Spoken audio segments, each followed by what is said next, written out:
सज्जनों और देवियों, दोपहर में एक बात आई थी। अविद्या, आदिदैविक, आदि भौतिक, आध्यात्मिक, तीन अविद्याएं हैं। इन तीनों अविद्याओं की निवृत्ति से कल्याण होता है। इस पर चर्चा करने का सोचता हूँ। आदिदैविक अविद्या जगत संबंधी अज्ञान है। आदि भौतिक अविद्या प्राणी संबंधी अज्ञान है और आध्यात्मिक अविद्या आत्मा संबंधी अज्ञान है। आदिदैविक अविद्या है देव संबंधी। आदि कहते हैं आधार को।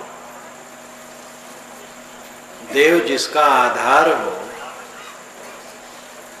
उस क्षेत्र का ज्ञान ठीक से न होना आदिदैविक अविद्या है, अज्ञान है। देव किसे कहते हैं? प्राकृतिक शक्तियों को। वेदों में सूर्य सबसे बड़ा देव है। एकम सद विप्रा बहुधा वदन्ति, जो कहा गया है ऋग्वेद में, वो एक सद क्या है? आदित्य, सूर्य। वेद पढ़ने वाले इसको अच्छी तरह से जानते हैं। आप भी मंत्र पढ़ करके समझ सकते हैं। आदित्य, सूर्य एक सत है, जिसको अग्नि, इंद्र, वरुण इत्यादि कहते हैं। अग्नि वेदों पर निरुक्त लिखने वाले यास्क मुनि हुए हैं। ईसा से भी 800 वर्ष पहले हुए हैं। उन्होंने तीन देवता माना है। दुलोक में आदित्य सूर्य, अंतरिक्ष में वायु और धरती पर अग्नि। केवल तीन देवता उन्होंने कहा। दुलोक का मतलब है चमकता हुआ लोक, सितारों का लोक। सितारों के बीच में सूर्य सबसे बड़ा देवता है और आकाश में वायु देवता है और पृथ्वी पर अग्नि देवता है। वेदों को आप पढ़िए, प्राकृतिक शक्तियों को देव कहा जाता है और उसका प्रभाव आज भी भारत पर व्याप्त है। भूचाल से जब कष्ट होता है तो कहते हैं आदिदैविक ताप है। वर्षा, अतिवर्षा, अवर्षण से कष्ट होता है तो आदिदैविक ताप है। आग लग गई व्यापक रूप में, आदिदैविक ताप है। देव जिसका आधार है वो आदिदैविक क्षेत्र है। ये दृश्यमान जगत आदिदैविक क्षेत्र है।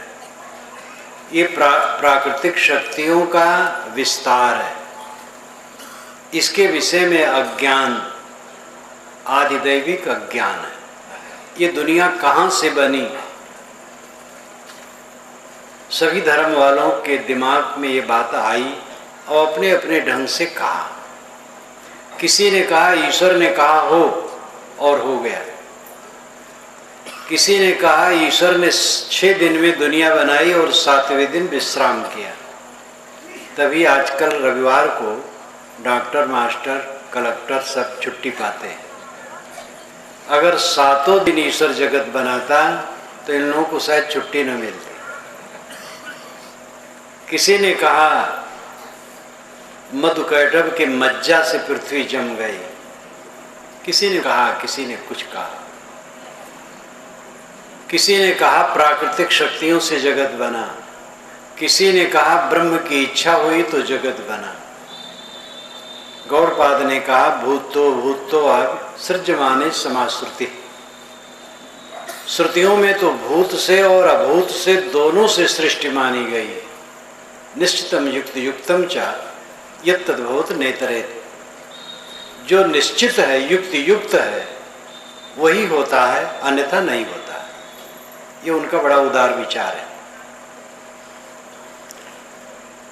सृष्टि के विषय में पूरी दुनिया, समस्त धार्मिक मत वाले अपना कुछ न कुछ कहे। वेदों में भी कहा है, लेकिन वेदों के ऋषि बड़े उदार थे। उन्होंने ये भी कहा, को ददर्श प्रथमम जायमानम स्तनवंतम यद अनस्था विवर्त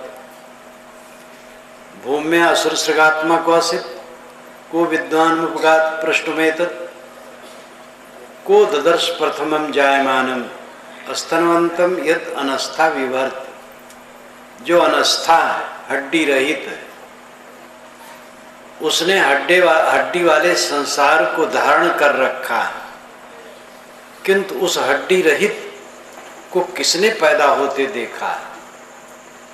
हड्डी का मतलब पार्थिवता, स्थूलता। हड्डी रहित का मतलब है पार्थिवता रहित, स्थूलता रहित, सूक्ष्म। ये प्रकृति हड्डी रहित है, सूक्ष्म प्रकृति हड्डी रहित है। पार्थिवता उसमें नहीं, स्थूलता नहीं। प्रकृति के सूक्ष्म तत्वों में स्थूलता नहीं है, बड़े सूक्ष्म हैं। लेकिन उसी ने ये हड्डी वाले संसार को पेड़, पहाड़, पर्वत, चांद, सूरज, भूमंडल, ये सब को विभर्ति धारण कर रखा है।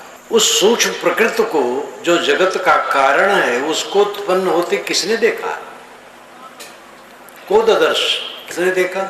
प्रथमम जायमानम, पहले पहले उत्पन्न होते।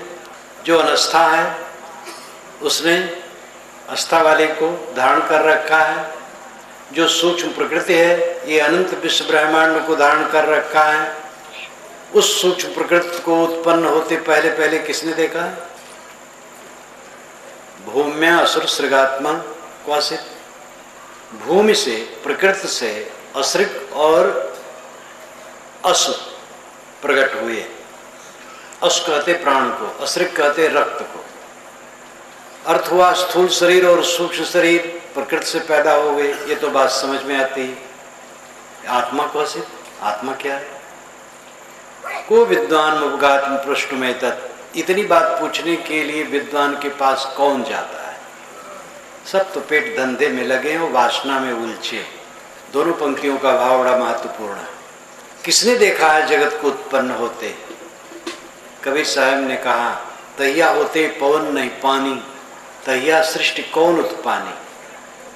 जब पवन पानी नहीं थे तो सृष्टि किसने बनाई? कई पंक्तियां उन्होंने कही। अंत में कहा, अविगति की गति का कहो, जाके गांव न ठाव, गुण विहोना पेखना का कह लीजिए नाव। अविगत अज्ञात की बातें क्या कहते हो, जिसके गांव ठाव कुछ पता नहीं? गुण विहीन बात क्यों करते हो? वे तर्क देते हैं, जब कुछ नहीं था तो कहां से बन गया? अभाव से भाव नहीं होता है, कुछ नहीं से कुछ नहीं होता है। कुछ होता है तो कुछ रहता है तो उससे होता है। असत्ता से सत्ता नहीं आती है, सत्ता से सत्ता आती है। तो वेद के ऋषि भी ये कहते हैं, को ददर्श प्रथमम जायमानम।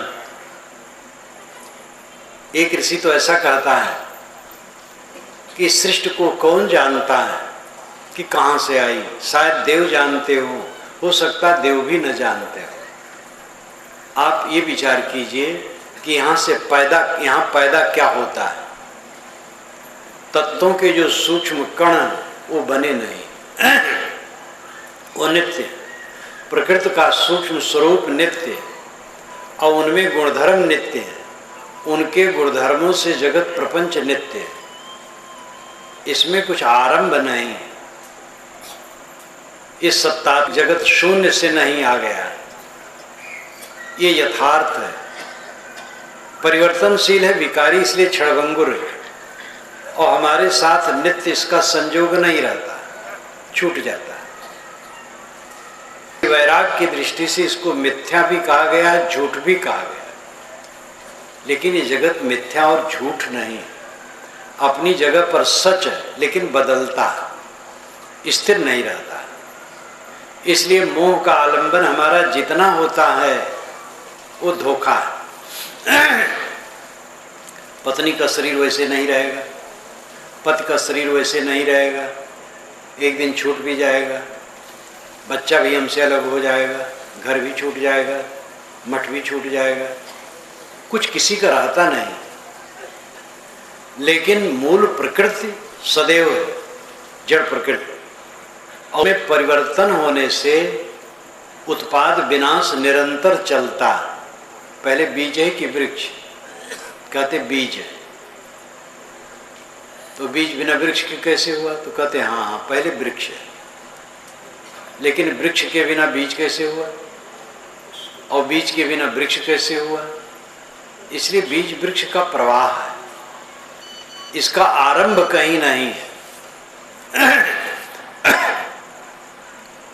सब कुछ अनादि धारा है, मूल द्रव्य बने नहीं, अनिर्मित है, नित्य है, सत्ता नित्य है, और उनमें अपने गुणधर्म नित्य है, क्रिया नित्य है, और उनसे जगत का उत्पाद विनाश परिवर्तन भी नित्य है। नए सिरे से कहीं कुछ बनता नहीं, सत्ता है, सत्ता में बनना बिगड़ना होता है। इसलिए आदिदैविक क्षेत्र में जो ये हमारा भ्रम है, ये किसने बनाया? ईश्वर ने बनाया। ईश्वर ने क्यों बनाया? ईश्वर करुणाशील होना चाहिए, तो करुणा के अगर बनाया तो करुणा तब की जाती है जब कोई जीव दुखी हो। दुनिया थी ही नहीं, कोई दुखी ही नहीं था, क्योंकि कोई था ही नहीं, तो किस पर उसने करुणा किया? अगर उसने सृष्टि बनाई तो करुणा से सृष्टि होती है कि सृष्टि होने पर करुणा होती है? जब कोई नहीं था तो किस पर उसने करुणा की?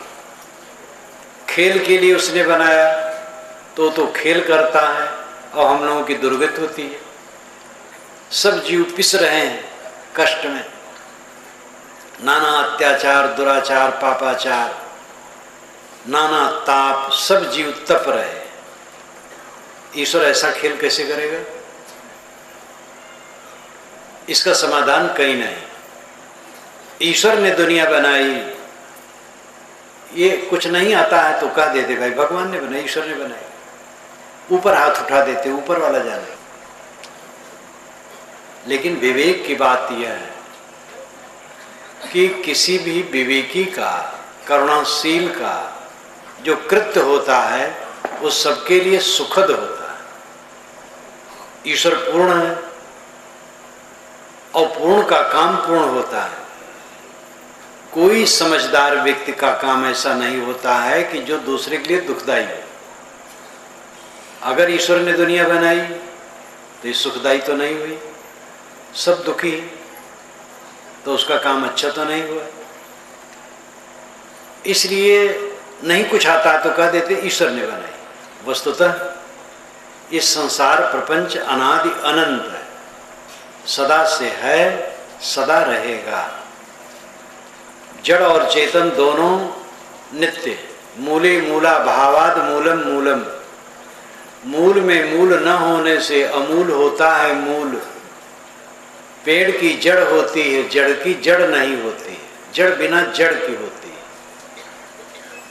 इसी प्रकार जड़ और चेतन दोनों मूल है, इनका मूल और कुछ नहीं।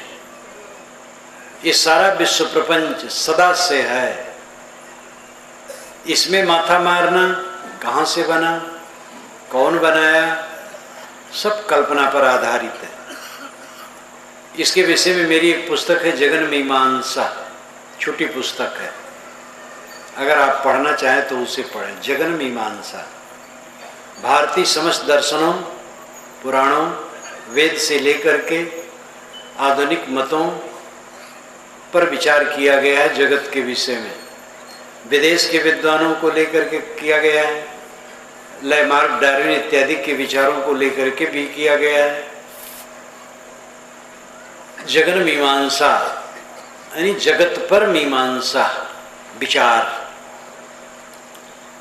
आदिदैविक अज्ञान, सृष्टि के विषय में अज्ञान है, और उसमें समय बर्बाद अपना करना, कहाँ से बना। हम इस संसार में हैं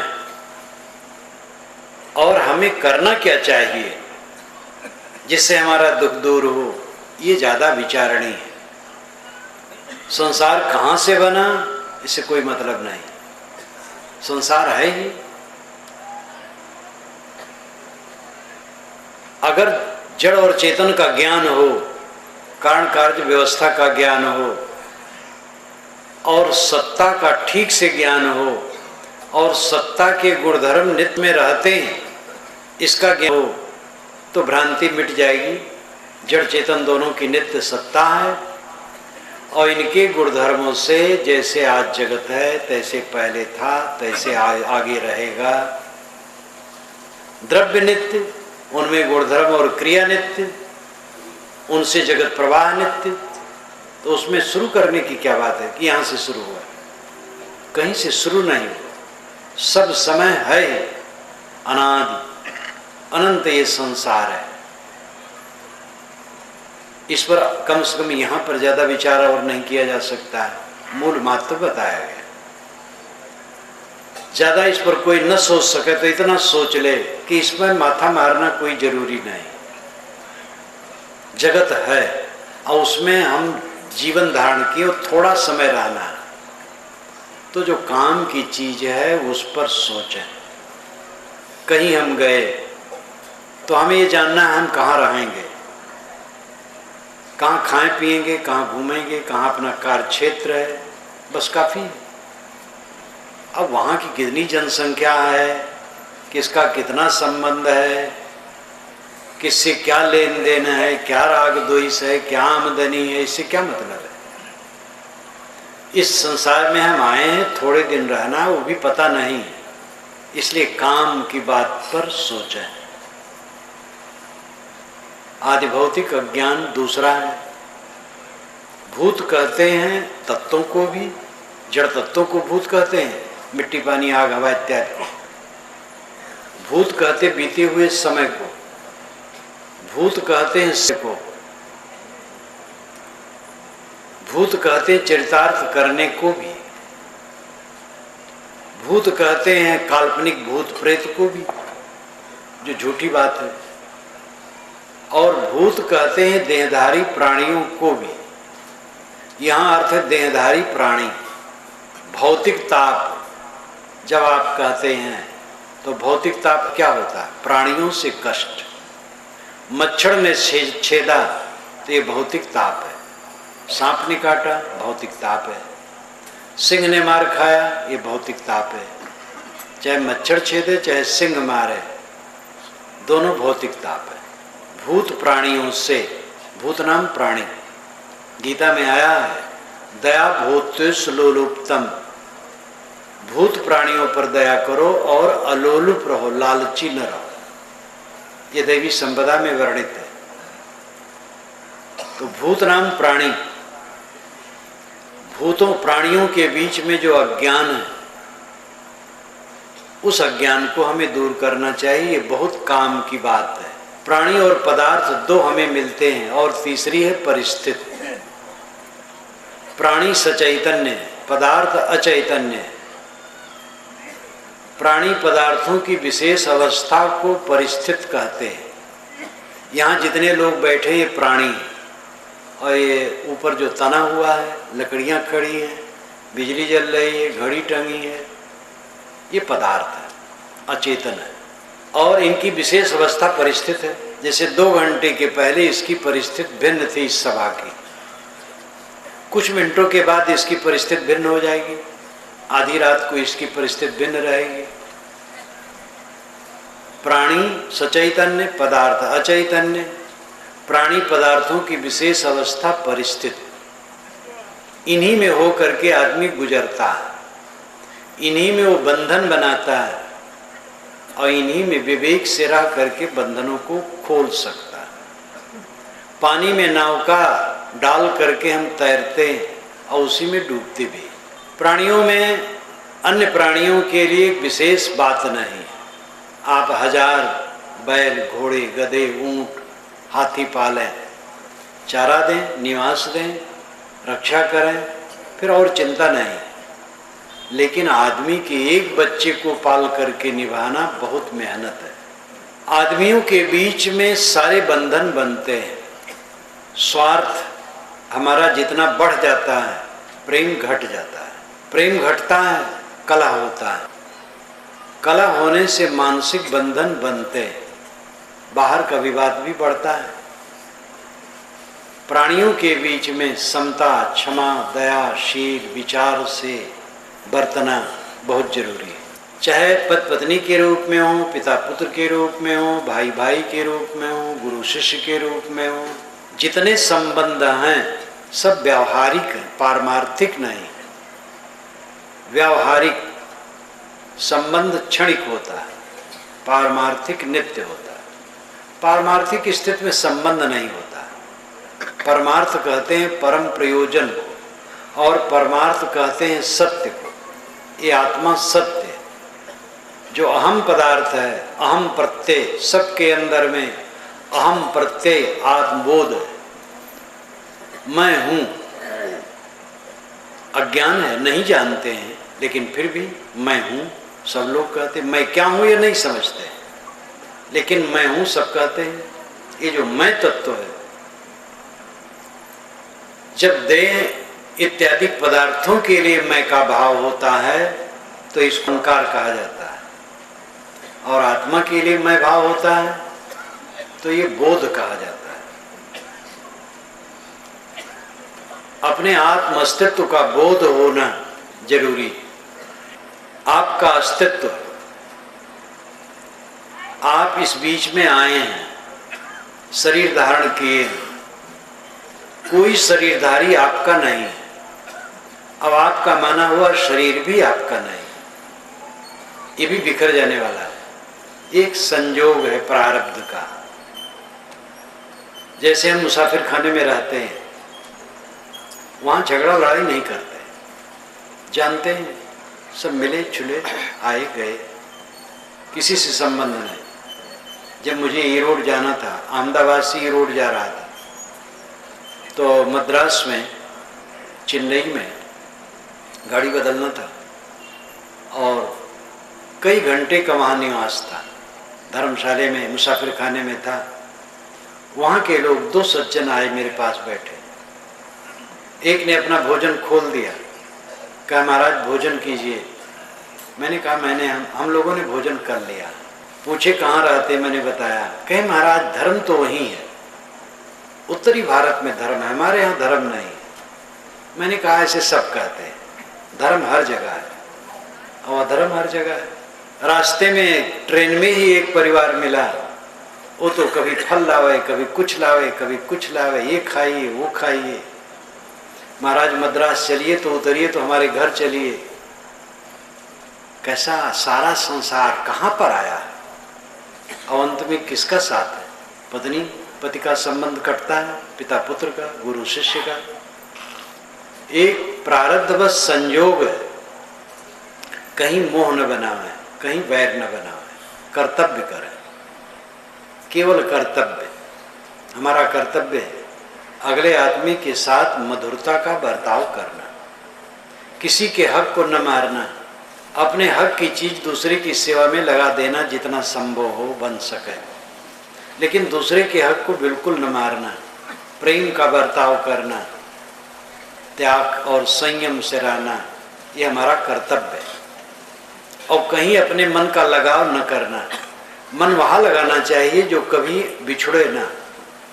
कौन ऐसी वस्तु है जो कभी नहीं बिछुड़ती? वो आत्मा। आत्मा से आत्मा कभी बिछुड़ता नहीं, और सब कुछ बिछुड़ जाता है। हमारे अंतरतम हमारा आत्मा है, इसलिए वेदांत में इसको प्रत्यक कहा गया, प्रत्यक आत्मा। प्रत्यक नाम भीतर, अंतर। कबीर साहब ने अंतर ज्योति कहा बीजक में, प्रथम शब्द उनका है अंतर ज्योति। कबीर साहब अपनी वाणी जब शुरू करते हैं बीजक में तो अंतर ज्योति शब्द कहते हैं, और वेद की ऋषि जब शुरू करते हैं तो अग कहते हैं। ऋग्वेद में पहला मंत्र है अग्निवेले पुरोहितम यज्ञ से देवम ऋतजम होतारम रत्न धातुमम। तो अग्निम शब्द पहले कहते हैं, अग्निम ईले, अग्निम और ईले दो पद मिला करके अग्निमीले शब्द बना है। अग्नि नामकम देवम ईले अस्तौम, ये साणाचार्य का भाष्य है। अग्नि तो अग्नि नाम का देवता है, और ईले कहते हैं अस्तुत योग्य को, जो अस्तुत्य है, पूजनीय है। फिर कहते हैं ईड़ अस्तुताविद धातु, ईड़ अस्तुतविद धातु, ईड़ धातु अस्तुत परक है। ईड़, ईल, इलाह एक ही बात है। अल्लाह, अल्लाह में भी दो पद है, अल और इलाह। अल कहते हैं आर्टिकल को, अरबी में अल एक आर्टिकल है, जैसे इंग्लिश में दी आदर सूचक शब्द है अल। अरबी भाषा में जहाँ कहीं भी आदर सूचक रखना होगा तो अल लिखा जाएगा पहले। और इलाह का मतलब है पूज्य, अल्लाह पूज्य, आदरणीय पूज्य। और अग्निम ईले, वहाँ भी पूज्य। दूर कौन है? ये पूरी संस्कृत सभ्यता एक है। आगे चल करके हम लोग एक दूसरे से दूर हो गए। अरबी में ईल, इलाह पूज्य, और वेद में ईल, ईड़ पूज्य। ये तो प्रसंग बसात मैंने कहा। वेद ऋषि आरंभ करते हैं तो अग्नि शब्द कहते हैं, क्योंकि प्राकृतिक शक्तियों का वर्णन वेदों में बहुत है। कबीर साहब की वाणी में आत्मा का वर्णन, जीव का, चेतन का वर्णन है अधिक। महात्मा बुद्ध जब अपना शास्त्र आरंभ करते हैं धम्म पदम, तो मनोपुब्बगमा धम्मा मनो सेठा मनोमया, मन कहते हैं। वे मन पर बहुत सोचे। कबीर साहब ने भी मन पर सोचा है, वेद के ऋषियों ने भी मन पर सोचा है। तथागत बुद्ध भी आत्मा के लिए भी कहते हैं अत्ता ही अत्तनो नाथो अत्ता ही अत्तनो गति। आत्मा ही आत्मा का स्वामी है और आत्मा ही आत्मा का प्राप्तव्य है। पटिवासेयत मत्तना, आत्मा द्वारा आत्मा में स्थित हो, वो भी आत्मा कहते हैं, अपने ढंग से कहते हैं। लेकिन जोर वहाँ मन का है। वेदों में जोर प्राकृतिक शक्तियों का है, कबीर वाणी में जोर जीव का, आत्मा का है। ये मनोवैज्ञानिक प्रभाव है। अपने अपने शास्त्रों में अपने मुख्य कथ्य विषय को शुरू में कहा गया है। तो भौतिक क्षेत्र प्राणियों का क्षेत्र है। इसमें अज्ञान यह है कि मोह में फंस जाते हैं। सब विरक्त तो नहीं हो सकते, बिरला कोई होता है। गृहस्थी अधिक होंगे, विवाह करते हैं, विवाह करना धर्म है। नहीं विवाह करेंगे तो संयम से रह नहीं पाएंगे, बर्बाद होंगे, समाज बर्बाद करेंगे। इसलिए विवाह करना ठीक है। लेकिन विवाह करके बहुत मोह बांधने से दुख है। विवाह क्यों किए? क्योंकि अपने को संभाल सकने की हिम्मत नहीं थी। तो देख लिए उसको, क्या उसमें रस है? थोड़े दिन में पता लग गया। एक उद्वेग है, नसों की झंझनाहट है, फिर मलिनता है और पछतावा है, और कुछ नहीं उसमें। गृहस्थ के लिए एक संतान चाहिए, दो नहीं, अब दो नहीं। इस जमाने में कम से कम दो नहीं। वेद के जमाने में तो 10 पैदा करने कहा गया। वेद में बारंबार आया है 10 वीर, यानी 10 पुत्र पैदा करे, पुत्री नहीं। वेदों में कहीं भी पुत्री की इच्छा नहीं की गई, पुत्र की इच्छा की गई। ये पक्षपात बड़ा पुराना है। पुत्र पैदा हो तब पुत्र पैदा होने की जगह रहेगी, लेकिन ये पुराना पक्षपात है। और पुत्र ही तरन तार करेगा, पुत्री नहीं। लेकिन कोई आपका तरन तार करने वाला नहीं है। आपका अपना शुभ कर्म ही आपका तरन तार करने वाला है। तो एक संतान चाहिए, अगर हो जाए तो, न हो तो और छुट्टी है, झंझट नहीं। किसी को संतान नहीं होती है तो बड़े दुखी रहते हैं। अगर वे समझदार हों तो संतान वालों से ज्यादा सुखी रहेंगे,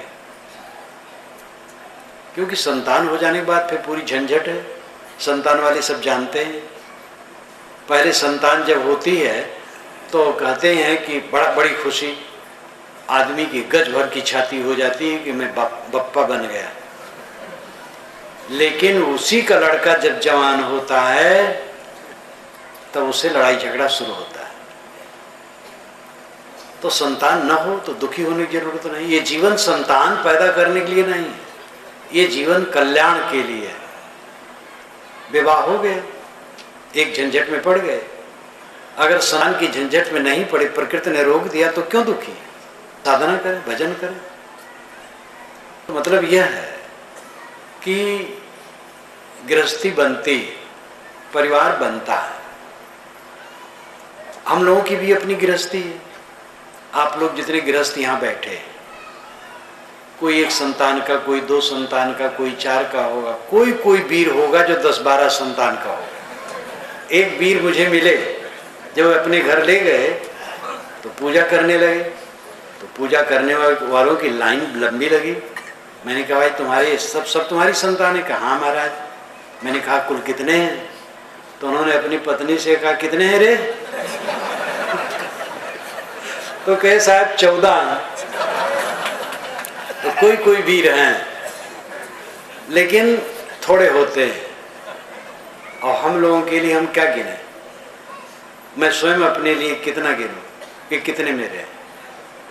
यहाँ बहुत लंबी गृहस्थी, हर जगह मनुष्यों का संबंध है, और उसमें सुख से तभी रहा जा सकता है जब निर्माण निशाम रहे, दूसरे पर ध्यान दे, अगले आदमी पर ध्यान दे, अगले आदमी को मुझसे कष्ट न हो, अगले आदमी की सेवा मुझसे हो। ये ध्यान रखने से प्राणियों के बीच में हम सुख से रह सकते हैं। लेकिन मोह कर लेते हैं और मोह में बैर बनता है, फिर सारा दुख शुरू होता है। एक मोह आया फिर बैर बनेगा, घृणा, ईर्षा, उद्वेग, काम, क्रोध, लोभ, सारे विकार पैदा होंगे। मोह को जो काट देता है, मोह नहीं बनाता है, कोई विकार नहीं पैदा होता। मोह सकल व्याधिन कर मूला, ये गोस्वामी जी ने कहा। सदगुरु कबीर ने भी कहा, काई कबीर ते उबरे जाहि न मोह समाए। एक वाक्य काफी है, वही उबरता है जिसके मन में मोह नहीं समाता है। देखो सुनो खाओ पियो एक से रहो, कहीं मोह न करो। जो हमें प्रिय लगता है वो रहने वाला नहीं। जितना प्राणी पदार्थों में प्रियता बढ़ेगी उतना क्लेश बढ़ेगा। इसलिए सहज प्रेम होना चाहिए, सामान्य प्रेम होना चाहिए। कहीं सघन प्रेम हुआ बस वही मोह हो जाता है। सामान्य तरल प्रेम हो तो हितकर है।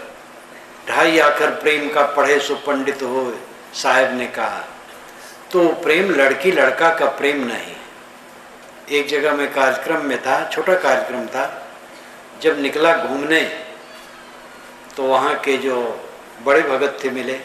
मैंने कहा तुम प्रवचन में नहीं थे? कि हाँ साहब एक मीटिंग में जाना पड़ा। मैंने कहा कैसी मीटिंग थी? वो प्रेम की बात थी। हम के प्रेम में मीटिंग की क्या जरूरत? तो हंसने लगे कि आप तो जान गए होंगे। बस किसी लड़की से किसी लड़के को प्रेम हो गया था, वही मीटिंग थी। प्रेम में मीटिंग नहीं होती, मोह हो गया था। मैंने कहा प्रेम नहीं हुआ, मोह, तब मीटिंग की जरूरत पड़ी। प्रेम जैसी ये बत्तियां जल रही हैं, ये किसके लिए जल रही है? किसी के लिए नहीं, सबके लिए। प्रेममय हृदय जिसका होता है सबके लिए होता है, उसमें एक के लिए नहीं होता, सबके लिए होता है। और एक के लिए जहां घन हो गया बस मोह हो गया। अब ये अलग बात है कि कहीं से बचना पड़ता है, संभालना पड़ता है। कोई हमें परिचित नहीं है तो वहां हम ऐसा व्यवहार नहीं कर सकते हैं। कोई परिचित है लेकिन खुराफाती स्वभाव का है तो बचना पड़ेगा, ये अलग विषय है। लेकिन उसके लिए भी प्रेम रहेगा, उसके लिए भी दुर्भाव नहीं रहेगा। मोह जो हम बना लेते हैं प्राणियों के बीच में, सारा क्लेश यहीं से पैदा होता है। संतान पैदा हो, शुद्ध प्रेम करो, सुंदर बर्ताव करो, शिक्षा दीक्षा दो, और फिर कमाए खाए, अच्छे संस्कार भी दो। उससे कुछ चाहो ना, जो कुछ कर दे धन्यवाद दो, न करे तो भी धन्यवाद दो, फिर आप दुखी नहीं होंगे। हम अपने साथ के लोगों से जो ज़्यादा चाहते हैं, सारा क्लेश उसी में पैदा होता है। सबसे निष्काम रहें, कोई तकलीफ नहीं होगी। आदि भौतिक अविद्या है प्राणियों में मोह करना, आदि दैविक अविद्या है ये जगत के विषय में दिमाग मारते रहना। कहाँ से पैदा हुआ है, कहाँ से क्या है? कस्तत वेद यदद्भुतम, वेद में आया है, कस्तत वेद यदद्भुतम जो अद्भुत है उसको कौन जानता है। आइंस्टीन ने लिखा है कि हम वैज्ञानिक लोग अभी समुद्र के किनारे साख शैवाल घोंघी बटोर रहे हैं, ज्ञान आनंद है। अंतिम में तो उन्होंने ये भी कहा, अगर फिर से मेरा जन्म हो तो मैं यही चाहूँगा वैज्ञानिक न बनूं, साधारण आदमी रहूं। बड़ा से बड़ा विद्वान अपने मूंछ के बाल को नहीं जानता है कि कितने हैं। ये संसार की था लगाने के चक्कर में पड़े, अपनी था लगावे। आदिदैविक क्षेत्र में इतना समझ लें कि जड़ और चेतन की सत्ताएं नित्य हैं, उनके गुणधर्म उनमें नित्य हैं, और उनसे जैसे आज बनना है वैसे सदा से बनता है। शुरू कहाँ हुआ, सब समय है। और आदिभौतिक क्षेत्र में जो अविद्या है, प्राणियों के प्रति मोह, वही दुखों को पैदा करता है। मोह रहित होकर के जो जीता है वो भय रहित होता है, और कोई भी ये कर सकता है। समझ होनी चाहिए और अभ्यास होना चाहिए। फुर्सत ही नहीं निकालते हैं साधना के विषय में तो ये कैसे होगा। साधु वेश भी आप धर लें, भगत बन जाए, कुछ भी हो जाए, उसके लिए मानसिकता होनी चाहिए, समय निकालना चाहिए, चिंतन मनन अध्ययन, तब उसकी कमाई होती है और काम होता है। मोह को जीत करके हम सुखी रह सकते हैं व्यवहार में। मोह ये आदि भौतिक क्षेत्र में अविद्या है, इसको दूर करके प्राणियों के साथ सुंदर बर्ताव करना चाहिए।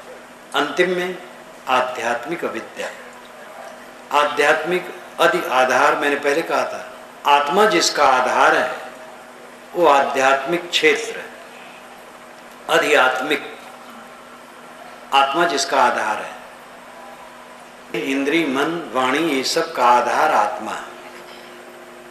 इसलिए देह इंद्री मन इत्यादि का आध्यात्मिक क्षेत्र, ये हमारा व्यक्तित्व एड़िस चोटी तक आध्यात्मिक आत्मा संबंधी, इन्हें संभाल करके रखना। आपको शरीर मिला, शरीर में इंद्रियां मिली बड़ी संवेदनशील, मन मिला, इनको विवेक द्वारा समझ करके, सत्संग द्वारा जान करके अच्छा बर्ताव इनसे करें तो बंधन खुलेंगे और शांति मिलेगी। इनके साथ अज्ञान का काम करें, अविवेक का काम करें, दुरुपयोग करें इनका, तो बंधन बढ़ेगा और दुख होगा।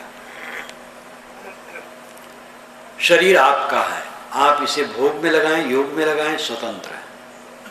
आंखें हैं, आंखों से विकारी दृश्य देख करके मन खराब करें, या विवेक पूर्वक व्यवहार करके सत्शास्त्रों का मनन चिंतन करके विवेक जगाएं। जीभ मिली है आपको, स्वादासक्त में पड़ करके अनर्गल चीजें खाएं, अधिक खाएं, पेट को, स्वास्थ्य को खराब करें, या संतुलित सात्विक भोजन करें, सुख से रहें, आपके अधीन है। मन को चारों तरफ ललचा ललचा करके बहकाते रहें, मन को लंपट बनाए रहें, या मन को समेट करके संतुलित रहें, आपके ऊपर निर्भर करता है। आध्यात्मिक क्षेत्र की यह विद्या है अपने जानना और अपने मन इंद्रियों की स्थिति को न जानना और इन सब का दुरुपयोग करना। पहले तो अपने को जानना चाहिए, मैं कौन हूँ। मैं कौन हूँ नाम की पुस्तक आप लोगों में बहुत लोग जानते होंगे, क्योंकि बहुत पुरानी पुस्तक है। उसको मैंने बस्ती जिले में एक भक्त के दरवाजे पर, पेड़ था बाग खलिहान में, वहीं बैठ करके लिखा था। वर्षा का टाइम था, उसने खाद डाल दिया था, तो उस समय वर्षा नहीं हो रही थी। पेड़ के नीचे बैठ करके मैंने उसको लिखा, मैं कौन हूँ। कमदा नाम का गांव बस्ती जिले में। और उस आलेख को पाठकों ने बहुत स्वीकारा। उसका आजकल तो शायद 14वां या 15वां या 16वां संस्करण होगा। मैं कौन हूँ, आप लोग कई जानते उस पुस्तक को, जो न जानते उसको पढ़ें। मैं कौन हूँ, मैं कहने वाला चेतन है। जो अपने को जाने, दूसरे को जाने, उसको चेतन कहते हैं। जो अपने को न जाने, दूसरे को न जाने, उसको जड़ कहते हैं। मिट्टी पानी आग हवा न खुद को जानते न दूसरे को जानते। ये देह अपने आप में चेतन नहीं है। जब चेतन निकल जाता है तो ये काष्ठ की तरह पड़ा रहता और सड़ जाता। इसमें रहने वाला जो मैं तत्व है वो चेतन है, वो आप है। मैं चेतन हूँ, मैं अमर आत्मा हूँ। अमर क्यों हूँ, कैसे हूँ, क्या प्रमाण है? क्योंकि चेतना का कोई लक्षण जड़ तत्व में नहीं है। मिट्टी पानी आग हवा में चेतना का लक्षण नहीं है। Oxygen, hydrogen, nitrogen, phosphorus, radium इत्यादि में चेतना का कोई लक्षण नहीं। इसलिए इन जड़ तत्वों से चेतना नहीं बनी है। चेतना एक स्वतंत्र गुण है और गुण द्रव्य में रहता है। गुण और द्रव्य का समवाय संबंध, नित्य संबंध है, अभिन्न संबंध है। चेतना रूपी गुण प्रत्यक्ष है। मैं बोल रहा हूँ, आप जान रहे हैं। सारे ज्ञान विज्ञान का विकास चेतना से है। ये चेतना रूपी गुण जिस द्रव्य का है उस द्रव्य को ही जीव, चेतन, आत्मा, रूह, सोल इत्यादि कहते हैं। और उसी की चरितार्थता होने पर उसको ब्रह्म ईश्वरादि भी कहा जाता है। सूफियों ने भी उसी को खुदा कहा। कहता है खुद से जुदा, उसका बोध अच्छा नहीं है। जो खुद ही में खुदा बतला दे, पीर उसे कहते हैं। जो खुद से खुदा को जुदा कहता है वो सही नहीं है। जो खुद में खुदा को दिखा दे वो असली पीर है। राह हक हरगिज ने आबीता नगीरी चार तर्क, तर्क दुनिया, तर्क उकबा, तर्क मौला, तर्क तरक। ये सूफी संत ने कहा, इस्लामिक संत ने। राह हक सत्य रास्ता, हरगिज नया भी कदाप नहीं मिल सकता। ता नगेरी चार तर्क, जब तक चार का तर्क नहीं हो। तर्क नाम त्याग, तर्क दुनिया, तर्क उकबा, तर्क मौला, तर्क तरक। तर्क दुनिया, दुनियादारी का त्याग, मोह माया का त्याग, भोग विलास का त्याग। तर्क दुनिया, तर्क उकबा, उकबा स्वर्ग, स्वर्ग और जन्नत की इच्छा का त्याग। और तर्क मौला, ईश्वर कहीं अलग है, इस कल्पना का त्याग। और तर्क तरक, इन तीनों के त्याग के अहंकार का त्याग। एकदम वेदांत, एकदम कबीर विचार, एकदम सांख्य और बुद्ध विचार, महावीर विचार।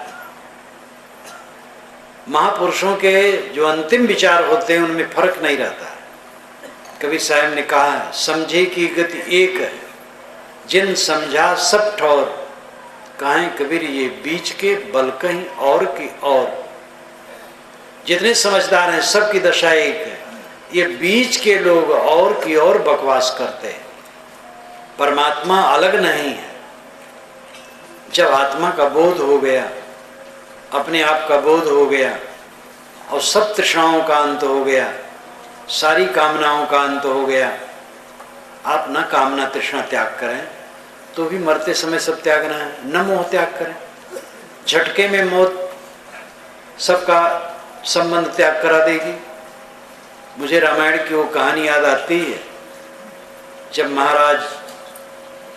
जब लक्ष्मण को बाण लगा वो मूर्छित होकर गिर पड़े। श्री राम ने हनुमान से कहा, तुम जाओ सुखेण से कहो लंका में जो वैद्य हैं रावण के, वो बहुत योग्य हैं, उनको लाओ। हनुमान जी गए। रात ही में काम करना था, सूरज उगने पर फिर बचा नहीं सकते थे। दवाई कूट रहे थे, शायद यही टाइम रहा हो। बरामदे में बैठे प्रकाश में मसाल जलाएं, उसी के प्रकाश में दवाई कूट रहे थे तो बिजली थी नहीं। हनुमान जी पहुंचे और कहे आप चलिए, काम है। कहे कहाँ चले? कहे राम के छोटे भाई लक्ष्मण को बाण लगा, वो मूर्छित है। सुखेड़ ने कहा ये कैसे हो सकता है? दुश्मन की चिकित्सा में हम कैसे जाएंगे? हनुमान जी कम नीतिवान नहीं थे। कहे वैद्य के लिए मित्र और दुश्मन नहीं होता, तकलीफ में जो हो उसकी सेवा करनी चाहिए। कहे नहीं, बिल्कुल नहीं। सुखेड़ ने कहा पूरी दुश्मनी है, आमने सामने सेना लगी है, तो मैं विपक्ष में जाकर के चिकित्सा कैसे करूँगा? हनुमान जी ने कहा मैं आपको ले चलूँगा जबरदस्ती। कहे कैसे ले चलेंगे? कहे बिल्कुल देखते रहो, अगर नहीं मानते हो तो वो सोचे कैसे ले चलेंगे। तो हनुमान जी बरामदे से कूदे और नींव के पास हाथ लगाए और पूरे मकान को उचाड़ करके उड़ने लगे। उनका हाँ हाँ हाँ हाँ हाँ हाँ हाँ करते रह गए, लेके उड़ के चल गए। अब ऊपर चले गए, वहां से कूदे तो मरी जाए। एक काल्पनिक कहानी है, ऐसा नहीं हो सकता लेकिन कहानी बड़ी मनोरंजक है। मौत आएगी ऐसे करेंगे कि चलो, आप कहेंगे अभी अभी फुर्सत नहीं है, अभी बहुत काम करना है। वो कहेगी नहीं बिल्कुल समय खत्म है आपका। आप कहेंगे भाई आपको नोटिस देना चाहिए, मैं काम कर लेता। वो कहेगी मैंने कई नोटिसें दी हैं। आप कहेंगे मुझे नोटिस मिली नहीं, ये डाकखाने की गलती है। वो कहेगी मेरी नोटिस डाकखाने से नहीं आती है, सीधे शरीर पर आती है। बाल पकने लगे थे, पहली नोटिस थी। आंख में चश्मा लग गया था, दूसरी नोटिस थी। चाम में सिकन आने लगी थी, तीसरी नोटिस थी। कान बहरे हो गए थे, चौथी नोटिस थी। मैंने कई नोटिसें दी हैं, अब वारंट है। वारंट में छुटकारा नहीं। मौत लेके चलेंगे, अब हाँ हाँ करते रह जाएंगे बस, तब तो मुँह छोड़ना पड़ेगा। मरना है जब अवश्य, मोहब्बत करना झूठा। जब मरना अवश्य है तो मोहब्बत करना झूठा है। प्रेम, शुद्ध प्रेम करो, सबके साथ सुख से रहो, प्रेम से रहो, कहीं मोह की फांसी न लगाओ। अपने आत्मा को पहचानो, आत्मा अकेला है, इसके साथ कोई नहीं। असंगो एवं पुरुष, ये पुरुष असंग है, अकेला है। या को माय न या को बापा, यह तो स्वतः आप ही आपा। इंद्री मन देह का जो संघात है, इसमें विवेक पूर्वक जी करके साधना द्वारा अपने आप को उसी प्रकार निकाल लेना चाहिए जैसे मूंज में से सींक निकाल लिया जाता है। अपने को निकाल लो ये जड़ दलदल से। आध्यात्मिक अविद्या की निवृत्ति की यही प्रक्रिया है। विवेकवान सद्गुरु की शरण में जाओ, संतों की शरण में जाओ, जिज्ञासा करो, पूछो, अपने को समझो। ऐसे सत शास्त्रों का अध्ययन मनन चिंतन करो, बारंबार विचार करो, समय निकालो, सुबह शाम मध्याह्न अकेले में बैठो, सोचो, मन के विकारों को काटो, जंजाल को काटो, चित्त निर्मल करो। निर्मल चित्त आत्मस्थ होता है, आत्मा में लीन होता है। मलजुत चित्त भटकता रहता है। मैंने दोपहर में कहा था, मन परिधि है, आत्मा केंद्र है। आप स्वयं केंद्र है। जब तक मन में रहेंगे परिधि में रहेंगे, और मन में नहीं रहेंगे तो केंद्र में आ जाएंगे। मन में भी रहना पड़ता है, लेकिन विवेक पूर्वक जब हम मन में रहते हैं तो भी केंद्र के तरफ ही उसका प्रभाव रहता है। कल्याणवाह पापवाह दो वृत्तियां होती हैं। आत्मा अनात्मा के विवेक के तरफ झुकी हुई मनोवृत्ति चलती, उसको कल्याणवाह वृत्ति कहते हैं।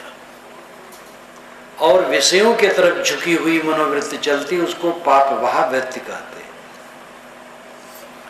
अगर विवेक की धारा अंदर में चलती तो है तो वहां मन का काम, लेकिन वो झुकाव केंद्र के तरफ ही। और जब समाधि में बैठे, संकल्प शून्य हो गया तो केंद्र में आ गए।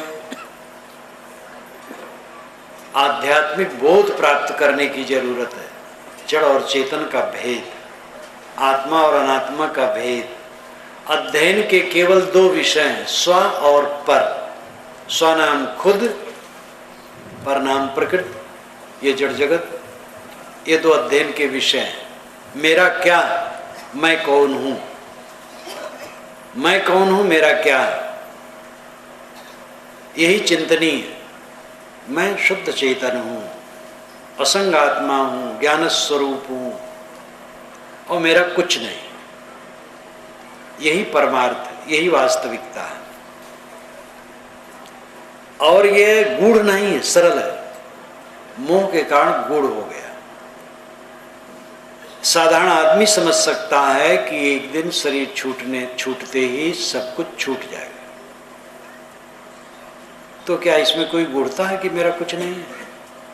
हमारे बाबे दादे कहाँ रहे? बूढ़े बुजुर्ग कहाँ रहे? हमारे कितने मित्र चले गए। जिन जन्मे हम संग उतो सब स्वर्ग सिधारे, जो खेले हम संग काल तिन्हू का हमारे, हमहू जर्जर दे निकट ही दीसत मरिबो, जो सरिता को तीर वृक्ष को तुच्छ उखरिबो, अजहू नहीं छोड़त मोह मन उमग उमग उर्झो रहत, ऐसे अचेत के संग सो न्याय जगत दुख को साथ। ये भरथर जी के एक श्लोक का अनुवाद है। हमारे साथ जिन्होंने जन्म लिया था उनमें से बहुत लोग चले गए। जिनके साथ हमने खेला था उनमें भी कई लोग चले गए। हमारा शरीर भी निरंतर जड़ हो रहा है। और जैसे नदी के किनारे लगे हुए वृक्ष की स्थिति अब गिरा वैसे होने जा रहा है। लोग मुझसे पूछते हैं, मेरे विषय में लोगों की बड़ी चिंता रहती है। मेरे शरीर को जरा दुबला दुबला देखते हैं।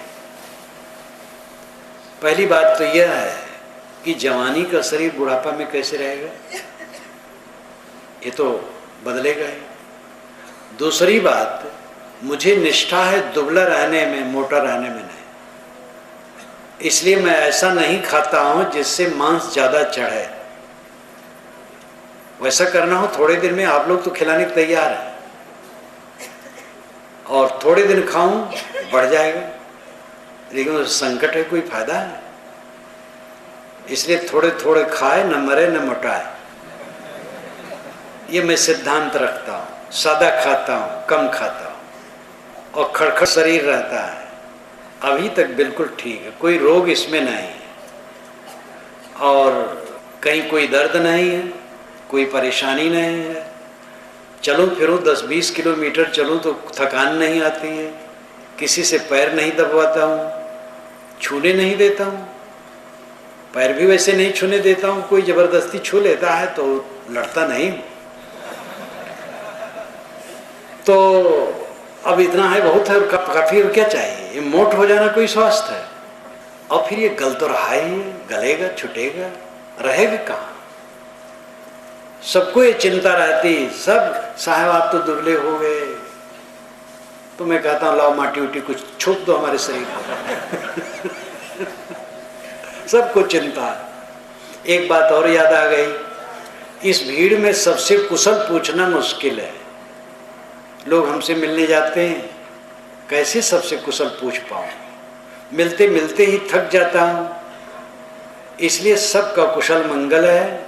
हम आप मिले, बस कुशल है। और ज्ञान की बातें सुनो, यही मैं मानो कुशल पूछ रहा। इसलिए कोई अमर्ष न करेंगे। जब वहाँ मिलते हैं और कुशल न पूछ पाऊँ, बात न कर पाऊँ, तो कोई अमर्ष न करेंगे। ये बात तो इतनी हुई। आध्यात्मिक विद्या, अपने आप का ज्ञान न होना। मैंने दोपहर में कहा था, आप किसी के अंश नहीं है, किसी की अंशी नहीं है। आप कारण कार्य रूप नहीं है, कारण कार्य से रहित, शुद्ध बुद्ध निर्मल है, अजर अमर अखंड है। क्योंकि जड़ पदार्थों से आपका निर्माण नहीं हुआ है। आप स्वतंत्र हैं। स्वतंत्र होता है जो पदार्थ, वो नित्य होता है। ये जड़ से चेतन नहीं बना, और चेतन से जड़ नहीं बना है। जड़ स्वतंत्र है, चेतन स्वतंत्र है। चेतन स्वतंत्र होने से नित्य है। जड़ पदार्थों में निरंतर गति है। शरीर के सारे कण 7 वर्ष में बदल जाते हैं, वैज्ञानिक मानते हैं। 21 वर्ष का युवक है तो मतलब 3 बार बदल गए हैं शरीर के कण। अगर आत्मा कणों का संव्यूहन होता, जोड़ होता, तो 20-25 वर्ष के बाद तो उसको याद भी कुछ न होता। एक अस्थाई आत्मा है जो ज्ञान विज्ञान का धारक है, सारी स्मृतियों को संजो करके रखता है, वो एक स्थिर आत्मा है। ये ज्ञाता, बोधा, दृष्टा, साक्षी, चैतन्य स्थिर तत्व है, वो मैं। शरीर इंद्री का व्यवहार संयम से करके अपने आप को अपने में समेट लेना है और अपने आत्मा में विश्राम पा जाना, यही जीवन का फल है। ये आध्यात्मिक अविद्या की निवृत्ति का फल है। 3 अविद्याएं हैं, आदिदैविक, आदिभौतिक और आध्यात्मिक। आदिदैविक अविद्या जगत के विषय में, आदिभौतिक अविद्या प्राणियों के विषय में, आध्यात्मिक अविद्या अपने विषय में। इन तीनों को सत्संग से, स्वाध्याय से, चिंतन मनन से निवृत्त करके इसी जीवन में हमें कृतार्थता अपनानी चाहिए। जगत के विषय में अपने दिमाग को उलझाने की जरूरत नहीं, इतना काफ़ी है कि जगत है और जगत में हम हैं और थोड़े समय के लिए आए हैं, अपनी कल्याण का काम करें। जिन प्राणियों के बीच में हम रह रहे हैं मधुरता का बर्ताव करें, मोह न करें, वैर न करें। वैर अपने आप में कुछ नहीं, मोह से वैर पैदा होता है, मोह नहीं होगा तो वैर नहीं होगा। और आत्मा के विषय में समझें, अपने मन इंद्रियों को संभाल करके रहें, मन को संभालें, उद्वेगित न करें, वाणी को संभालें, कट न बोले, अहंकार पूर्वक न बोले, और इंद्रियों को संभालें, इनको लंपट न करें। जिसका मन, जिसकी वाणी, जिसकी इंद्रियां संयत है, उसके निरंतर संयमन का फल होगा, उसका मन मधु हो जाएगा, मक्खन हो जाएगा, और ऐसा मन ही समाधि में प्रवेश करता है और तभी जीवन मुक्ति का परमानंद मिलता है, तभी ये जीवन का फल मिलता है। जीवन का फल है इस जीवन में जीवन मुक्त हो जाना, कल्याण रूप हो जाना। कल्याण रूप का अर्थ, जीवन मुक्ति का अर्थ क्या है? शोक मोह से मुक्त रहना, भय से मुक्त रहना। शरीर अभी है, ठीक है, अभी मरने के समय आ जाए, ठीक है, मरना कुछ नहीं, शरीर मिट जाएगा, आत्मा नित्य है। बिगड़ने वाली चीज बिगड़ती है, जो नहीं बिगड़ने वाली चीज वो नहीं बिगड़ती है। आत्मा कभी बिगड़ेगा नहीं। शरीर तो बिगड़ाऊ है, सब समय बिगड़ रहा है, सब समय बदल रहा है। देह के अभिमान को त्याग देना, देह की आसक्ति को जीत लेना और अपने आत्मा में स्थित हो जाना, यही आध्यात्मिक अविद्या की निवृत्ति। सदगुरु ने कहा है, बंदे कर ले आप निबेरा, आप जियत लखो, आप ठौर कर मुए कहाँ घर तेरा। अभी तो घर आपने बना रखा है, लेकिन ये कितने दिन का है? जो अस्थाई घर है, हम तो कबहु न निज घर आए, निज घर में आओ। अपना घर आत्मस्थित है, आपके साथ है, मन समेट करके आत्मलीन हो जाएं, अपने घर में पहुंच गए। ये घर अखंड है, अभेद्य है, इसको कोई तोड़ नहीं सकता है। ये आध्यात्मिक अविद्या की निवृत्ति का फल है। इसी के साथ मैं अपनी वाणी को विराम देता हूँ। बोलिए सद्गुरु देव की जय।